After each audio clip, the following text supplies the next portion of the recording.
ഭാഗം 2 പുസ്തകം 6 അധ്യായം 2 കർത്താവിന്റെ രൂപാന്തരീകരണവും ജെറുസലേം പ്രവേശനവും. ഈശോ തന്റെ പരസ്യ ജീവിതത്തിൽ സ്വർഗരാജ്യത്തെക്കുറിച്ച് പ്രസംഗിച്ചും അത്ഭുതങ്ങളും അടയാളങ്ങളും വർഷിച്ചും 2 വത്സരങ്ങൾ പിന്നിട്ടു. പിതാവിന്റെ തിരുവിഷ്ടപ്രകാരം തന്നെ പാപപരിഹാര ബലിയായി നൽകിക്കൊണ്ട് മനുഷ്യരക്ഷ നേടിക്കൊടുക്കാൻ നിശ്ചയിക്കപ്പെട്ടിട്ടുള്ള ചരിത്ര മുഹൂർത്തത്തിലേക്ക് അവൻ പ്രവേശിക്കുകയാണ്. നിത്യപിതാവിന്റെ പക്കലേക്ക് തിരികെ പോകാൻ സമയമടുത്തു. അത്യുന്നത ദൈവത്തിന്റെ നിയോഗത്താൽ നമ്മുടെ രക്ഷയ്ക്കു വേണ്ടിയായിരുന്നു കർത്താവിന്റെ എല്ലാ പ്രവൃത്തികളും. തന്റെ പീഡാസഹനത്തിനായി ശിഷ്യന്മാരെ ഒരുക്കാനും ശക്തിപ്പെടുത്താനും അവിടുന്ന് തീരുമാനിച്ചു. തന്റെ പ്രിയ അപ്പസ്തോലന്മാർ മഹത്വം നിറഞ്ഞ തന്റെ ശരീരം കുരിശിന്റെ മാറിൽ വികൃതമായി കിടക്കുന്നത് കാണുമ്പോൾ തകർന്നു പോകും. അതിനാൽ കുരിശു മരണത്തിന് മുൻപായി തന്റെ തിരുശരീരം മഹത്വമണിഞ്ഞ് രൂപാന്തരം പ്രാപിക്കുന്ന സ്വർഗീയ അനുഭവം അവരിൽ ചിലർക്ക് വെളിപ്പെടുത്തേണ്ടത് ഉചിതമെന്ന് അവിടുന്ന് കരുതി. ഈ ദർശനം വഴി കുരിശിലെ വൈരൂപ്യത്തെ അവർക്കുൾക്കൊള്ളാനാകും. തന്റെ സഹനം അവരെ തളർത്തുകയില്ല. വിശുദ്ധ മത്തായി രേഖപ്പെടുത്തിയിരിക്കുന്നത് പോലെ ഏതാനും ചില ശിഷ്യർക്ക് മാത്രമായി അവിടുന്ന് ഈ വാഗ്ദാനം നിറവേറ്റി. മത്തായി 16:28. ഈ അത്ഭുത നിമിഷത്തിനായി അവിടുന്ന് തെരഞ്ഞെടുത്ത സ്ഥലം ഗലീലിയുടെ മധ്യത്തിലുള്ള താബോർ മലയായിരുന്നു. താബോർ നസ്രത്തിൽ നിന്ന് 2 നാഴിക കിഴക്ക് സ്ഥിതി ചെയ്യുന്നു. തന്റെ അപ്പസ്തോലന്മാരായ പത്രോസ്, യാക്കോബ്, യോഹന്നാൻ എന്നിവരടങ്ങുന്ന സംഘത്തെയാണ് മലമുകളിലേക്ക് കൂട്ടിക്കൊണ്ടുപോയത്. മത്തായി 17:1, മർക്കോസ് 9:1, ലൂക്ക 9:28 ഈ 3 അപ്പസ്തോലന്മാരെ കൂടാതെ പ്രവാചകരായ മോശയും ഏലിയായും അവിടെ സന്നിഹിതരായിരുന്നുവെന്ന് സുവിശേഷകർ ഒരുപോലെ സാക്ഷ്യപ്പെടുത്തുന്നു. അവർ ഈശോയുമായി തന്റെ പീഡാസഹനത്തെപ്പറ്റി സംവദിക്കുകയായിരുന്നു. അവർ അപ്രകാരം സംസാരിക്കുന്ന വേളയിൽ സ്വർഗത്തിൽ നിന്ന് ഒരശരീരി ഉണ്ടായി. ഇവൻ എന്റെ പ്രിയപുത്രൻ, ഇവനിൽ ഞാൻ പ്രസാദിച്ചിരിക്കുന്നു, ഇവന്റെ വാക്ക് ശ്രവിക്കുവിൻ. മത്തായി 17:5. ഈ രൂപാന്തരീകരണ വേളയിൽ പരിശുദ്ധ അമ്മയുടെ സാന്നിധ്യമോ അസാന്നിധ്യമോ സുവിശേഷകൻ രേഖപ്പെടുത്തിയിട്ടില്ല. എന്നാൽ എനിക്കു മനസ്സിലായ ഒരു കാര്യം ഇതാണ്: കർത്താവിന്റെ മാലാഖമാർ മോശയെയും ഏലിയായെയും താബോർ മലയിലേക്ക് സംവഹിച്ച നേരം പരിശുദ്ധ അമ്മയുടെ ദാസരായ മാലാഖമാർ അവളെയും അവിടെ എത്തിക്കുകയും തിരുക്കുമാരന്റെ രൂപാന്തരീകരണം ദർശിക്കുകയും ചെയ്തു എന്നതിൽ സംശയത്തിനിടയില്ല. ശിഷ്യരെ പോലെ പരിശുദ്ധ അമ്മയ്ക്ക് വിശ്വാസം ഉറപ്പിക്കേണ്ട കാര്യം ഉണ്ടായിരുന്നില്ല. എന്തെന്നാൽ അവൾക്കെന്നും ഉറച്ച വിശ്വാസമുണ്ടായിരുന്നു. തന്റെ തിരുക്കുമാരന്റെ രൂപാന്തരീകരണ ദർശനം അമ്മയിൽ ഉളവാക്കിയ പ്രതികരണം മനുഷ്യദൃഷ്ടിയിൽ വിവരിക്കുക സാധ്യമല്ല. താൻ കണ്ടതും കേട്ടതുമായ കാര്യങ്ങളെക്കുറിച്ച് അവൾ ഹൃദയത്തിൽ ധ്യാനിച്ചുകൊണ്ടിരുന്നു. മനനവേളയിൽ അവളുടെ ഹൃദയം കൃതജ്ഞതയാൽ നിറഞ്ഞു. ആ അധരങ്ങളിൽ നിന്ന് സർവശക്തനായ ദൈവത്തിന് സ്തുതികൾ ഉയർന്നു. തന്റെ ഗർഭത്തിൽ പിറന്ന, തന്റെ ഗർഭത്തിൽ സംവഹിക്കപ്പെട്ട, തന്റെ പയോധരങ്ങൾ പാലൂട്ടിയ ആ ദിവ്യശരീരം സ്വർഗീയ പ്രഭയിൽ പ്രകാശിച്ചു നിൽക്കുന്നത് സ്വനേത്രങ്ങളാൽ അവൾ ദർശിച്ചിരുന്നു. സ്വപുത്രനെ മനുഷ്യവർഗം മുഴുവന്റെയും ഗുരുനാഥനായി നിയോഗിക്കുന്നത് അവൾ സ്വന്തം കാതുകളിൽ കേട്ടിരിക്കുന്നു. തന്റെ മാലാഖമാരോടൊന്നിച്ച് ഈ വേളയെ ആനന്ദനിർഭരമാക്കാൻ അവൾ പുതിയ കീർത്തനങ്ങൾ രചിച്ചു. ആഹ്ലാദ നിർഭരമായ ഹൃദയത്തോടെ അവൾ സ്വപുത്രന്റെ ഏറ്റവും പരിശുദ്ധമായ മനുഷ്യത്വത്തെ വാഴ്ത്തി. ഈ മഹാരഹസ്യത്തെപ്പറ്റി കൂടുതൽ വിശദീകരിക്കുന്നില്ല. കർത്താവായ ഈശോയുടെ രൂപാന്തരീകരണം എന്തിലാധാരമായിരിക്കുന്നുവെന്ന കാര്യവും വിസ്താര ഭയത്താൽ വിട്ടുകളയുന്നു. ഇത്രയും മാത്രം ഇവിടെ ആവർത്തിക്കുന്നു: അവൻ അവരുടെ മുൻപിൽ വച്ച് രൂപാന്തരപ്പെട്ടു. അവന്റെ മുഖം സൂര്യനെപ്പോലെ വെട്ടിത്തിളങ്ങി, അവന്റെ വസ്ത്രം പ്രകാശം പോലെ ധവളമായി. മത്തായി 17:2. രൂപാന്തരീകരണ ദർശനത്തിനു ശേഷം പരിശുദ്ധ അമ്മ നസ്രത്തിലെ സ്വഭവനത്തിലേക്ക് സംവഹിക്കപ്പെട്ടു. ഈശോ താബോർ മല വിട്ടിറങ്ങി താഴ്വരയിലെത്തി. അവിടെ നിന്ന് പുറപ്പെട്ട് സ്വഭവനത്തിലെത്തി. അവസാനമായി തന്റെ ഭവനത്തോടും നാടിനോടും വിട വാങ്ങി ജെറുസലേമിലേക്ക് യാത്രയായി.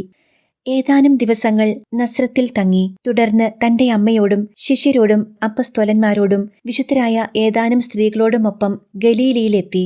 അതിനുശേഷം സമരിയായിൽ കൂടി സഞ്ചരിച്ച് യൂദയായിലൂടെ ജെറുസലേമിൽ പ്രവേശിച്ചു. ലൂക്ക 9:51. അത്യാനന്ദത്തോടെയായിരുന്നു അവന്റെ ജെറുസലേം യാത്ര.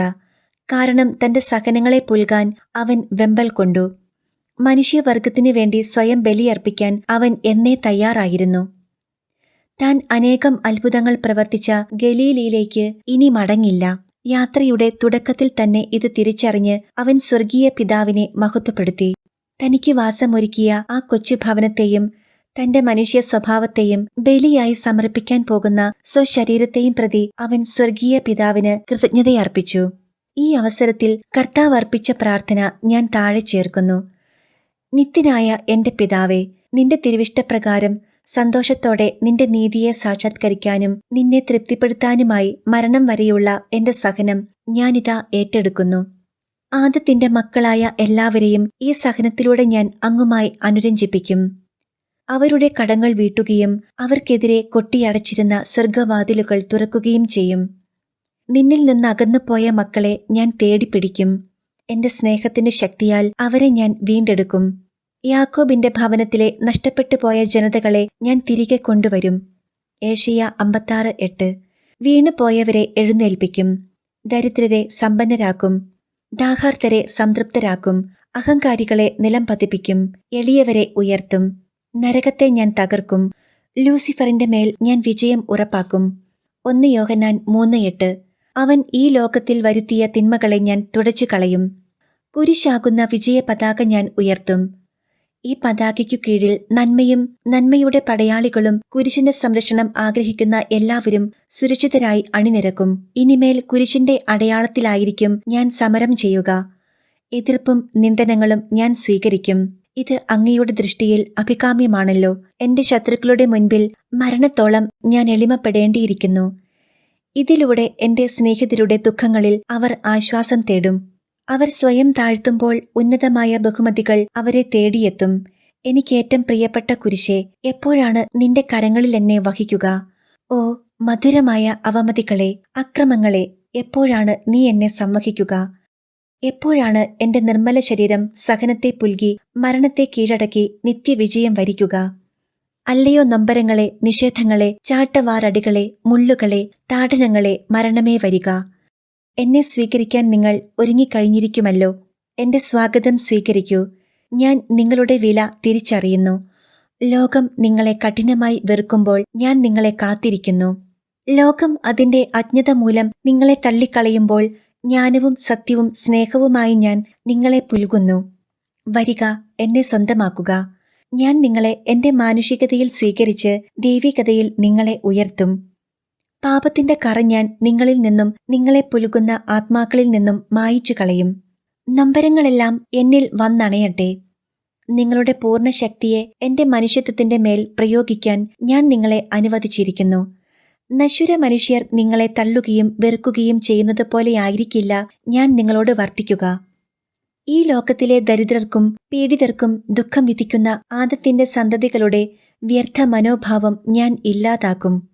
എന്തെന്നാൽ അവർ തങ്ങളുടെ സ്രഷ്ടാവും രക്ഷകനുമായവൻ ഭീകര സഹനങ്ങൾക്കും പീഡനങ്ങൾക്കും ചാട്ടവാറടികൾക്കും മരണത്തിനും വിധിക്കപ്പെട്ട് കുരിശിൽ ചോര വാർന്നു കിടക്കുന്നത് കണ്ട് സ്വന്തം തെറ്റുകളെ തിരിച്ചറിയുകയും ഗുരുവിന്റെ മാർഗം പിൻചെല്ലുന്നത് ബഹുമതിയായി കരുതുകയും ചെയ്യും. നസ്രത്തിൽ നിന്ന് വിടവാങ്ങുന്ന ദിവസത്തിൽ പരിശുദ്ധ അമ്മയുടെ മനോവ്യാപാരങ്ങൾ, അവളുടെ ഹൃദയവ്യഥകൾ, അവൾ അർപ്പിച്ച പ്രാർത്ഥനകൾ, സ്വപുത്രനുമായി നടത്തിയ മധുരഭാഷണങ്ങൾ, ഇവയൊന്നും വർണ്ണിക്കാൻ വാക്കുകളില്ല. സ്വപുത്രനെ കഠോര സഹനങ്ങളിൽ നിന്ന് രക്ഷിക്കാൻ ഒരമ്മയുടെ സ്നേഹം എത്രമാത്രം തിടുക്കം കാട്ടും. ഈ സ്നേഹവും അതിന് വിപരീതമായി ദൈവതിരുമനസ്സിന് കീഴ്വഴങ്ങുന്ന വിശ്വാസവും ആ അമ്മ മനസ്സിലുണ്ടാക്കിയ സംഘർഷമാണ് നിന്റെ ഹൃദയത്തിലൂടെ ഒരു വാൾ കടക്കും. ലൂക്ക 2:35 എന്ന ശെമയോന്റെ പ്രവചനം. വേദനയുടെ പാരമ്യത്തിൽ നിന്ന് ജ്ഞാനം നിറഞ്ഞ തന്റെ പരിദേവനം തിരുപുത്രൻ അർപ്പിച്ചു. തന്റെ മകന്റെ സഹനങ്ങളെ തനിക്ക് തടയാൻ കഴിയുകയില്ല. എന്നാൽ അവനോടൊപ്പം മരിക്കാനെങ്കിലും കഴിഞ്ഞിരുന്നെങ്കിൽ. ഇതാണ് ഈ മധുര ദുഃഖത്തിന്റെ അർത്ഥം. അമ്മയുടെ ഈ ദുഃഖത്തെ മറ്റൊരു ദുഃഖത്തോടും ഉപമിക്കാനാവുകയില്ല. ഈ മാനസിക അവസ്ഥയിലായിരുന്നു അമ്മയുടെയും മകന്റെയും ജെറുസലേം യാത്ര. ഈ യാത്രക്കിടയിൽ ധാരാളം അത്ഭുതങ്ങളും അടയാളങ്ങളും അവൻ പ്രവർത്തിച്ചു. കൂടാര തിരുനാൾ തുടങ്ങി പെസഹാ തിരുനാൾ വരെയുള്ള ദിനങ്ങളിൽ രക്ഷകൻ യൂദാ മുഴുവനിലും ചുറ്റി സഞ്ചരിച്ച് ധാരാളം അത്ഭുതങ്ങൾ പ്രവർത്തിച്ചു. ഈ അത്ഭുതങ്ങളിലൊന്നാണ് ബഥാനിയായിലെ ലാസറിനെ ഉയർപ്പിച്ച സംഭവം. സഹോദരിമാരായ മർത്തായും മറിയവുമാണ് ലാസറിനെ അവിടേക്ക് ക്ഷണിച്ചു വരുത്തിയത്. ഈ അത്ഭുതം നടന്ന സ്ഥലം ജെറുസലേമിനടുത്തായിരുന്നതിനാൽ വാർത്ത നഗരത്തിലെങ്ങും പ്രസിദ്ധമായിരുന്നു. പുരോഹിത പ്രമാണികളും ഭരിസയരും ഈ വാർത്ത കേട്ട് അത്യധികം അസ്വസ്ഥരായി. അവർ ആലോചനായോഗം കൂടി. അവനെ വധിക്കാൻ അവർ തീരുമാനിച്ചു. അവനെ പിടികൂടണം. അതിനായി അവനെ സംബന്ധിച്ച് എന്തെങ്കിലും അറിവുള്ളവർ ഇക്കാര്യം പുരോഹിത സംഘത്തെ അറിയിക്കണമെന്ന് വിളംബരം പുറപ്പെടുവിച്ചു. എന്തെന്നാൽ ലാസറിനെ ഉയിർപ്പിച്ച ശേഷം കർത്താവ് എഫ്രായിം നഗരത്തിലേക്ക് പോവുകയും പെസഹ തിരുനാൾ എത്തും വരെ അവിടെ താമസിക്കുകയും ചെയ്തു. ആ സമയം അടുത്തെത്തും തോറും അവൻ തന്റെ 12 ശിഷ്യന്മാരോടൊത്ത് ജനമധ്യത്തിൽ പ്രത്യക്ഷപ്പെട്ടു തുടങ്ങി. രഹസ്യത്തിൽ അവൻ അവരെ ഇപ്രകാരം അറിയിച്ചു: ജെറുസലേമിലേക്ക് പുറപ്പെടാൻ തയ്യാറാവുക. മനുഷ്യപുത്രൻ പ്രധാന പുരോഹിതന്മാർക്കും നിയമജ്ഞർക്കും ഏൽപ്പിക്കപ്പെടും. അവർ അവനെ മരണത്തിന് വിധിക്കുകയും വിജാതിയർക്ക് ഏൽപ്പിച്ചു കൊടുക്കുകയും ചെയ്യും. അവർ അവനെ പരിഹസിക്കുകയും പ്രഹരിക്കുകയും ക്രൂശിക്കുകയും ചെയ്യും. എന്നാൽ 3-ാം ദിവസം അവൻ ഉയർപ്പിക്കപ്പെടും. മത്തായി 20:18-19. ഇതേ സമയം നഗരത്തിൽ പെസഹ ആചരിക്കാൻ വരുന്ന തീർത്ഥാടകരുടെ ഇടയിൽ അവനുണ്ടോ എന്ന് പുരോഹിതർ അന്വേഷിച്ചുകൊണ്ടിരുന്നു. പെസഹായ്ക്ക് 6 ദിവസം മുൻപ് അവൻ വീണ്ടും ബഥാനിയ സന്ദർശിച്ചു. ലാസറിന്റെ 2 സഹോദരിമാർ അവനെ സ്വീകരിച്ച് സൽക്കരിച്ചു. അവർ കർത്താവിനും അവന്റെ അമ്മയ്ക്കുമായി ഒരു വിരുന്ന് തയ്യാറാക്കി. അവരോടൊപ്പം അനുയായികളുമുണ്ടായിരുന്നു. വിരുന്നുകാരുടെ ഇടയിൽ കർത്താവ് ജീവൻ തിരിച്ചു കൊടുത്ത ലാസറുമുണ്ടായിരുന്നു. കർത്താവിന്റെ പീഡാസഹനത്തിന്റെ തൊട്ടുമുൻപുള്ള ദിവസമായ പെസഹ വ്യാഴം വന്നുചേർന്നു. അന്ന് പ്രഭാതത്തിനു മുൻപ് തന്നെ കർത്താവ് തന്റെ അമ്മയെ അടുക്കൽ വിളിച്ചു. അമ്മ വേഗം അവന്റെ പക്കലെത്തി സാഷ്ടാംഗം പ്രണാമം ചെയ്ത് ഇപ്രകാരം പറഞ്ഞു: എന്റെ യജമാനനും സ്രഷ്ടാവുമായവനെ, ഇതാ നിന്റെ ദാസി, നിന്റെ വചനത്തിന് കാതോർക്കുന്നു. കർത്താവ് അമ്മയെ സ്വകരങ്ങളിൽ എഴുന്നേൽപ്പിച്ച് നിറഞ്ഞൊഴുകുന്ന സ്നേഹത്തോടെ ഇപ്രകാരം പറഞ്ഞു: എത്രയും സ്നേഹമുള്ള അമ്മേ, എന്റെ പിതാവിന്റെ ദിവ്യജ്ഞാനത്തിൽ മനുഷ്യവംശത്തിന്റെ വീണ്ടെടുപ്പും നിത്യരക്ഷയും സാക്ഷാത്കരിക്കാൻ നിശ്ചയിക്കപ്പെട്ടിരുന്ന സമയം ഇതാ സമാഗതമായിരിക്കുന്നു. ഈ സ്വർഗീയ നിയോഗം ഏറ്റവും ദിവ്യവും സ്വീകാര്യവുമാകുന്നു. ആകയാൽ നമ്മുടെ ഇഷ്ടത്തെ അവിടുത്തെ തിരുവിഷ്ടത്തിന് വിട്ടുകൊടുക്കുകയാണ് ഉചിതം. എനിക്കായി നീക്കിവയ്ക്കപ്പെട്ടിരിക്കുന്ന സഹനത്തിന്റെ മണിക്കൂറുകളിലേക്ക് പ്രവേശിക്കാൻ നീ എനിക്ക് സമ്മതം തരിക. എന്റെ ശത്രുക്കൾക്ക് ഞാൻ എന്നെ തന്നെ വിട്ടുകൊടുക്കുന്നതിന് എന്റെ അമ്മയ്ക്കടുത്ത രീതിയിൽ എന്നെ അനുവദിക്കുക. ഇതാണ് പരമപിതാവിന്റെ ആഗ്രഹം. അപ്രകാരം തന്നെ നീയും എന്റെ രക്ഷാകര ദൗത്യത്തിൽ പങ്കുചേരുക. എന്തെന്നാൽ നിന്റെ കന്യാഗർഭത്തിൽ നിന്നാണല്ലോ ഞാൻ സഹനത്തിന്റെ രൂപത്തെ സ്വന്തമാക്കിയതും പരിത്രാണ കർമ്മത്തിന്റെ നിയോഗം ഏറ്റെടുത്തതും. എപ്രകാരമാണോ എന്റെ മനുഷ്യാവതാരത്തിന് നീ പൂർണ്ണ സമ്മതം നൽകിയത്, അതേ മനസ്സോടെ സകല മരണങ്ങളുടെ മണിക്കൂറുകളിലേക്ക് പ്രവേശിക്കാൻ എനിക്ക് അനുമതി നൽകിയാലും എന്റെ പിതാവിന്റെ വിധേയയായി നിന്റെ സ്വതന്ത്ര ഇച്ഛയിൽ എന്നെ സമർപ്പിച്ചുകൊണ്ട് എന്റെ മാതാവായി നിന്നെ തിരഞ്ഞെടുത്തതിന് നീ എനിക്ക് പ്രതിസമ്മാനം നൽകിയാലും എന്റെ സകല മരണത്തിലൂടെ നഷ്ടപ്പെട്ടു പോയ കുഞ്ഞാടുകളെ, ആദത്തിന്റെ മക്കളെ വീണ്ടെടുക്കുന്നതിനാണ് ഞാൻ അയക്കപ്പെട്ടിരിക്കുന്നത്. മത്തായി 18:11. തന്റെ തിരുക്കുമാരന്റെ ഈ വചനങ്ങൾ അമ്മയുടെ ഹൃദയത്തിൽ തുളഞ്ഞു കയറി. സ്നേഹമയിയായ അമ്മയുടെ ഹൃദയം ശോകസാന്ദ്രമായി. ഇപ്പോഴാണ് ഞാൻ ഭയപ്പെട്ട ആ മണിക്കൂർ. തന്റെ വേദനകൾക്ക് ഇനി യാതൊരു മറുപടിയുമില്ല. തന്റെ യാചനകൾ പരിഗണിക്കപ്പെടുകയുമില്ല. ദൈവനിയോഗപ്രകാരം തന്റെ പുത്രന്റെ ജീവിത കാലയളവ് കൃത്യമായി കുറിക്കപ്പെട്ടിരിക്കുന്നു. അമ്മ തന്റെ പുത്രനെ പൂർണ്ണ ദൈവമായി ദർശിക്കുന്നു. തന്റെ മനുഷ്യത്വത്തിന്റെയും ദൈവികത്വത്തിന്റെയും പൂർണ്ണതയിൽ ദൈവവചനമാകുന്ന വ്യക്തിയും ദൈവമാകുന്ന നിത്യവ്യക്തിയും ലയിക്കുന്ന ഇന്ദ്രിയാതീത സംഗമം. വരപ്രസാദവും നിത്യജീവനും നിർഗളിക്കുന്ന ദൈവാസ്തിത്വം. കഴിഞ്ഞ നാളുകളിൽ എത്രമാത്രം വിധേയത്വത്തോടെയാണ് അവൻ തന്നോടൊത്ത് ജീവിച്ചതെന്ന് അവൾ ഓർത്തു. അനുഗ്രഹവർഷത്തിന്റെ സുദീർഘമായ കാലയളവ് ഇതാ അവസാനിക്കാൻ പോകുന്നു. വരപ്രസാദം ദർശിക്കുന്ന ഈ സുന്ദരവദനം ഇനി അമ്മ ദർശിക്കുകയില്ല. ആ തേനോലും മൊഴികൾ ഇനിയില്ല എന്ന് മാത്രമല്ല, ആ ജീവനിത ദുഷ്ടരുടെ കരാള ഹസ്തങ്ങളിൽ ഏൽപ്പിക്കപ്പെടാൻ പോകുന്നു. ഇനി അവന് നീക്കിവച്ചിരിക്കുന്നത് നിന്ന അപമാനവും ക്രൂരമർദ്ദനവും ഒടുവിൽ കുരിശുമരണവും. ഇവയെല്ലാം അവൾ മുൻകൂട്ടി കാണുന്നു. അളവറ്റ ദുഃഖം ആ മാതൃഹൃദയത്തെ എത്രമാത്രം ഞെരുക്കുന്നു. എങ്കിലും അവളുടെ മഹത്വം ഇതിനും മീതെ ഉയരുന്നു. ഒരു രാജ്ഞിക്കടുത്ത അന്തസ്സോടെ അവർണ്ണനീയമായ ദുഃഖം ഉള്ളിലൊതുക്കി അവൾ സ്വപുത്രന്റെ പാദത്തിൽ പ്രണമിക്കുന്നു. ഭക്തി ആദരവോടെ ആ പാദം ചുംബിച്ച് അവൾ പ്രത്യുത്തരിച്ചു, അത്യുന്നതനായ ദൈവമേ, എന്റെ ഉദരഫലമായ മകനെ, കേവലം ധൂളി മാത്രമായ എന്നെ നിന്റെ ഇഷ്ടദാസിയും അമ്മയുമായി നീ ഉയർത്തിയല്ലോ. എന്റെയും നിന്റെയും പിതാവിന്റെ തിരുമനസ് എന്തെന്നറിയാനും ആ തിരുഹിതം നിറവേറ്റാനും ഞാൻ ആഗ്രഹിക്കുന്നു.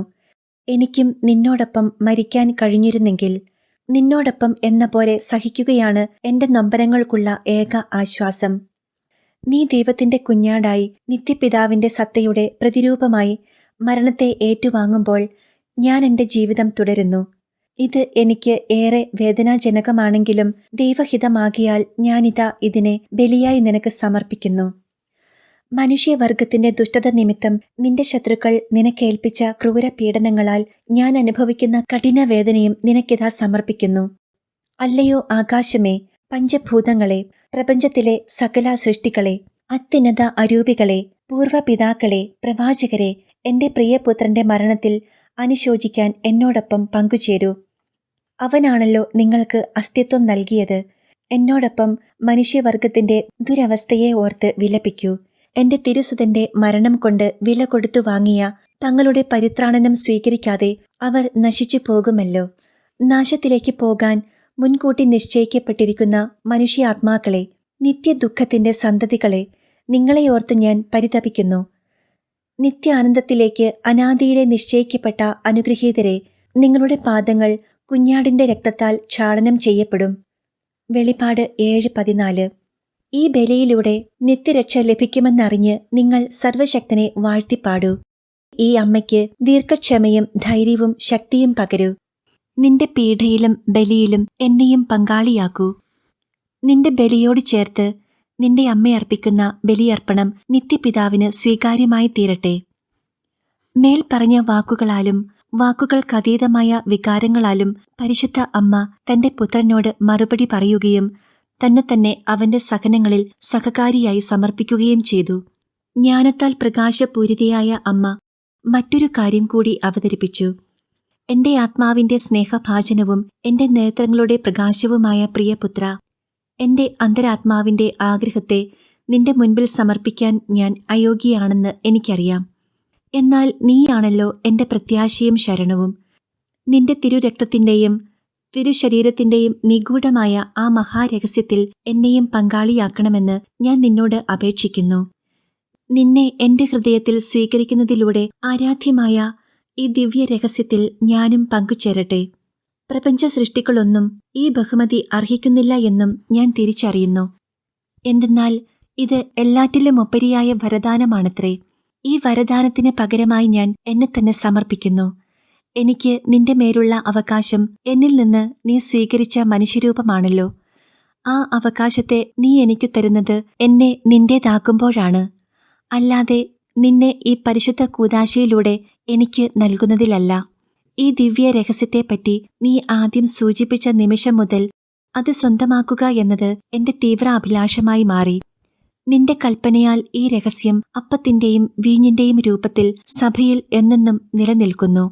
നിന്റെ അമ്മയും ദാസിയുമായ എന്നെ പാപദംശനത്തിൽ നിന്ന് മുക്തയാക്കി എന്നെ സ്വീകരിക്കാൻ യോഗ്യയാക്കിയല്ലോ. നീ ആദ്യം ഭവനമാക്കിയ ഈ ഇടത്തിലേക്ക് എന്നിലേക്ക് തിരികെ വന്നാലും അപ്പോൾ ഞാൻ നിനക്കു ദാനം ചെയ്ത എന്റെ രക്തത്തിലൂടെ പകർന്ന മനുഷ്യഭാവത്തെ വീണ്ടും എനിക്ക് സ്വന്തമാക്കാം. അപ്രകാരം ഞാനും നീയും ഒരു പുതിയ ബന്ധത്തിൽ ഒന്നായി തീരുമല്ലോ. മുൻകൂട്ടിയുള്ള ഈ കാഴ്ചയിലൂടെ എന്റെ ഹൃദയത്തിൽ അതിതീക്ഷ്ണമായ സ്നേഹം നിറയുന്നു. നീയുമായി ഒരിക്കലും പിരിയാത്ത ബന്ധമാണല്ലോ ഇതിലൂടെ സ്ഥാപിക്കപ്പെടുന്നത്. നീയാണെന്റെ അനന്ത സ്നേഹവും നന്മകളുടെ കേദാരവും. ഈശോ തന്റെ അമ്മയോട് വിട ചൊല്ലി പിരിഞ്ഞു. അമ്മയുടെ തീവ്രവേദന അവൻ അറിഞ്ഞിരുന്നു.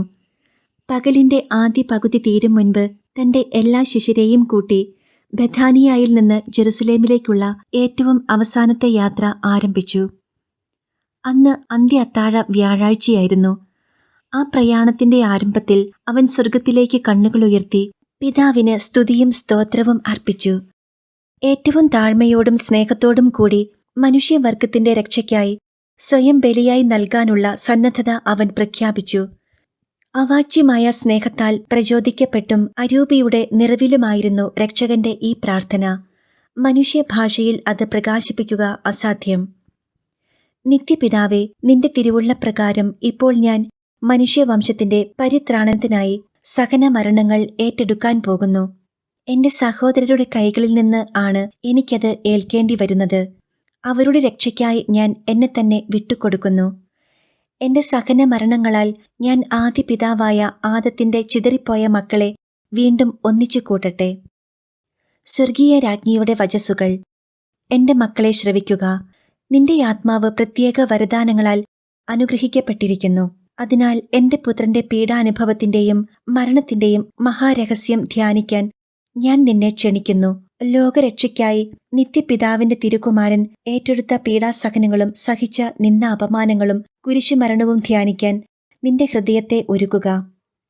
ഒപ്പം എന്റെ കൈപ്പേറിയ സഹനങ്ങളെയും ഓർക്കുക. മനുഷ്യൻ അവഗണിച്ചു കളയുന്ന ഈ ജ്ഞാനത്തെ നീ ശ്രദ്ധയോടെ പഠിക്കണമെന്ന് ഞാൻ താൽപ്പര്യപ്പെടുന്നു.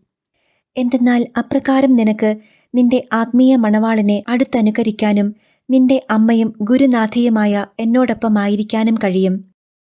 നിന്നെ ഞാൻ പഠിപ്പിക്കാൻ പോകുന്ന ഈ ആഴമേറിയ രഹസ്യങ്ങളെ ഉൾക്കൊണ്ട് എഴുതി പ്രകാശിപ്പിക്കുക. മാനുഷികവും ഭൗതികവുമായ എല്ലാ ബന്ധങ്ങളിൽ നിന്നും നിന്നിൽ നിന്നു തന്നെയും നീ സ്വതന്ത്രയാവുക.